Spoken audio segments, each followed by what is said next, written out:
नमस्कार YouTube family, आपल्या नाणेगाड special blog मध्ये सर्वांचे सहर्ष स्वागत।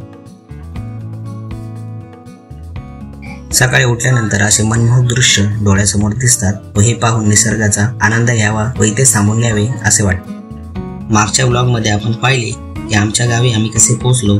आजच्या ब्लॉग मध्ये आम्ही सर्वजण नाणेगाडला जाणार आहोत। आमच्या गावापासून नाणेगाडचे अंतर जवळजवळ 20 किलोमीटर इतके आहे। बरेच पर्यटक लांबून मान्सून मध्ये नाणेगाड पाहायला येतात, परंतु आमच्या इतके जवळ असून देखील मी आजपर्यंत या स्थळाला भेट दिली नाही, म्हणून माझ्यासाठी सुद्धा नाणेगाड इतर लोकांसारखा एक अट्रॅक्शन आहे। याचे बरेचसे व्हिडिओ YouTube वरती खूप पाहिले आहेत, परंतु आज मी माझ्या डोळ्याने हे सर्व पाहणार आहे। याचा आनंद आणि एक्साइटमेंट खूप आहे। आमचे गाव हे जुन्नर तालुक्यातील हिरडी हे गाव आहे। हे गाव निसर्गाच्या सानिध्यात असल्यामुळे गावाला आलो की सर्व ताणतणावातून माणूस रिफ्रेश होतो।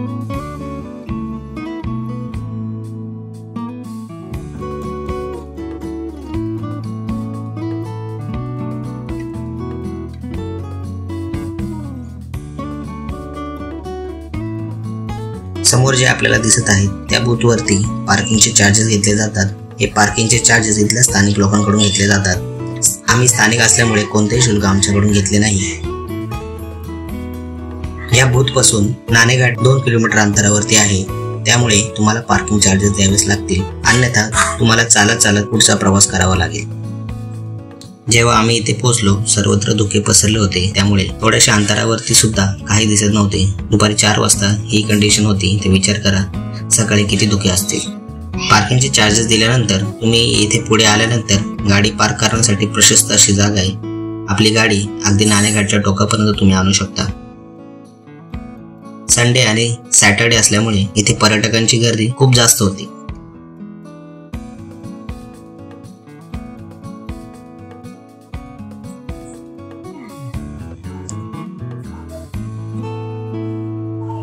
नाणेगाड किल्ल्याची संक्षिप्त माहिती मी थोडक्यात सांगणार आहे। नाणेगाड हा सुमारे 2500 वर्षापूर्वी खोदलेला एक प्राचीन व्यापार मार्ग आहे। सातवाहन राजवंशांच्या काळात कल्याण ते प्रतिष्ठान म्हणजेच पैठण या महत्वाच्या राजमार्गावर जुन्नर जवळ डोंगर फोडून नाणेगाडाची निर्मिती करण्यात आली होती। इसवी सन पूर्व 250 ते इसवी सन पूर्व 250 पर्यंत राज करणारे सातवाहन हे महाराष्ट्रातील एक प्राचीन आणि शक्तिशाली राजवंश होते। प्राचीन काळात कल्याण बंदर ते व्यापाराचे प्रमुख केंद्र होते। तेथून येणारा माल व्यापारी घोड्यांवर किंवा बैलांवर वाहून येत असत। माल प्रामुख्याने प्रतिष्ठान सातवाहन राजवटीची राजधानी येथे व्यापारासाठी नेला जात असे। नाणेगाडातून जाणाऱ्या व्यापाऱ्यांकडून जकात गोळा केला जात असे। या जकातीत वर्षाहून अधिक काळ व्यापारासाठी वापरला जाणारा नाणेगाड आजही ट्रेकर्सला आकर्षित करतो, त्यांच्या इतिहासाची व संस्कृतीची झलक देतो।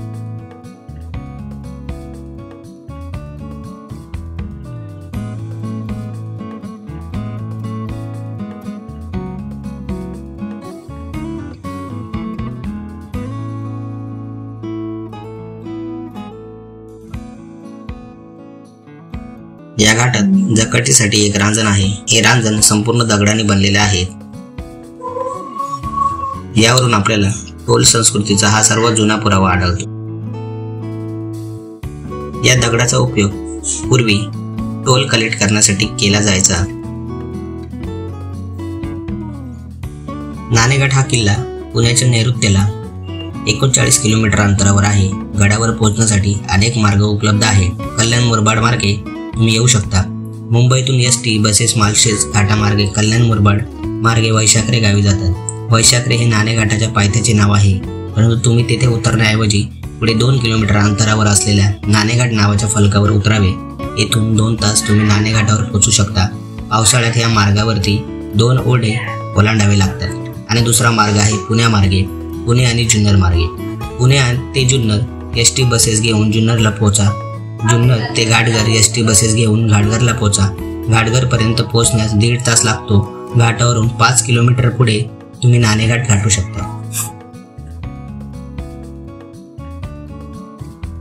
नाणेगाडची संरक्षक फळी ही 4 किल्ल्यांनी बनलेली आहे। शिवनेरी, हडसर, चावंड व जीवधन। 60 मीटर लांब ते 2 ते 5 मीटर रुंद असलेली ही भव्य रचना डोंगरातून खोदण्यात आली आहे।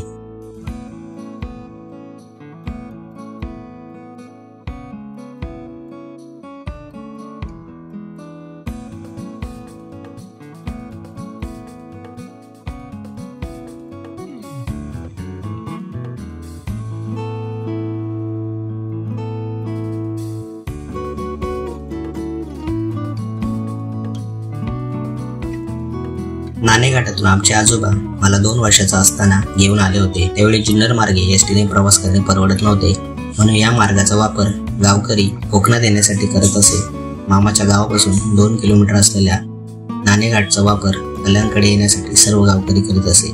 आज जवळजवळ 30 वर्षानंतर या ठिकाणी येऊन त्या जुन्या आठवणींना उजाळा मिळाला आहे. इथे मस्त फिरून झाल्यावर एका स्टॉलवर आम्ही भाजलेल्या कणसाचा आनंद घेतला. आमची आई स्टॉलवरच्या लोकांशी गप्पा मारताना कळले की हे आमचेच गावातले लोक आहेत.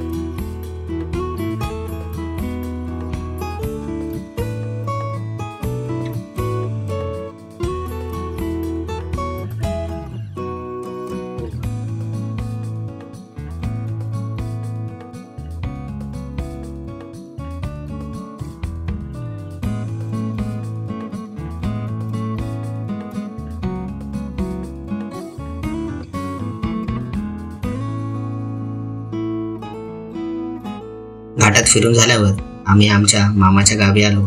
मामाचे गाव व नाणेघाटचे अंतर फक्त 2 किलोमीटर इतके आहे.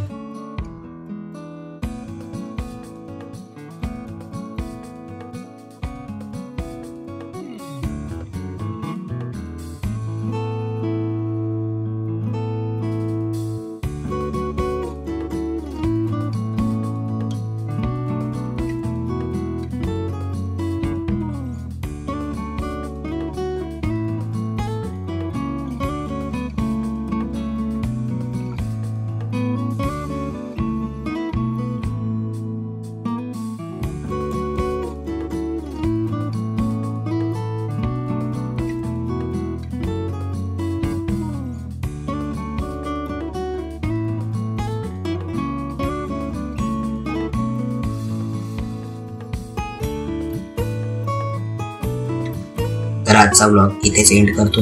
माझ्या चॅनलवर नवीन असाल प्लीज माझ्या चॅनलला सबस्क्राईब करा, जेणेकरून नवनवीन व्हिडिओ आपल्याला बघायला मिळतील. बरेच जण फक्त व्ह्यू करतात, सबस्क्राईब करत नाही. सो प्लीज माझ्या चॅनलला सबस्क्राईब करा.